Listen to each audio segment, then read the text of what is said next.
The 13-stroke roll. This is a crotchet roll also. So the 13-stroke roll is going to consist of 6 buzz taps and a beat. Okay? So it's going to be 2, 4, 6, 8, 10, 12, 1. 2, 4, 6, 8, 10, 12, 1. Okay? So 6 buzzes, which will equal, every buzz tap equals 2 as we know. So 6 buzzes will give us 12 and the 1 beat at the end gives us 13. So it's a bit of a mouthful to say that. So if you look at the abbreviation in the book, you'll see that we have written the buzz taps out as an example. We have written them out and you can see it's written with 2 triplets. So the reason it's written with 2 triplets is because if you play 1 triplet, that will equal 3 notes. Another triplet will be another 3 notes. So you put them 2 together, that will give you 6. So it's much easier to say that the 13-stroke roll in triplets with a buzz and then at the top at the end. So we go, instead of going 2, 4, 6, 8, 10, 12, 1, we're going to say 1, 2, 3, 1, 2, 3, tap. If you do that starting in the left hand, it goes the same. 1, 2, 3, 1, 2, 3, tap. So that makes it much easier to say and much easier to play. Okay, it's much more rhythmical.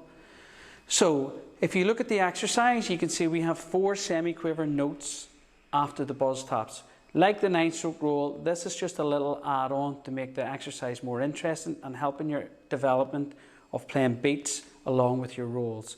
So the 4 semi-quiver notes after the buzz taps is a paradiddle that we learnt way back near at the start of the foundation.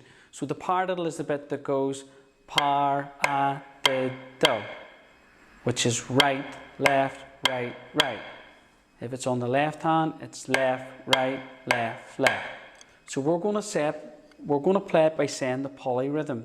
So the exercise is going to be like this. I'll just play the first wee bit for you first. So we're going to go 1, 2, 3, 1, 2, 3, par-a-diddle. Okay? So the last beat of your roll, the beat that you finish the roll on is the beat that actually starts your paradiddle. Okay? The hand that you start your roll, like the 9-stroke roll, the hand that you start on will be the hand that you finish with your tap on, which will be the hand that you start your paradiddle on. So the 13-stroke roll exercise goes like this. 1, 2, 1, 2, 3, 1, 2, 3, par-a-diddle. 1, 2, 3, 1, 2, 3, par-a-diddle. 1, 2, 3, 1, 2, 3, par-a-diddle. 1, 2, 3, 1, 2, 3, par-a-diddle. 1, 2, 3, 1, 2, 3, par-a-diddle. 1, 2, 3, 1, 2, 3, par-a-diddle. 1, 2, 3, 1, 2, 3, par-a-diddle. 1, 2, 3, 1, 2, 3, par-a-diddle. Okay?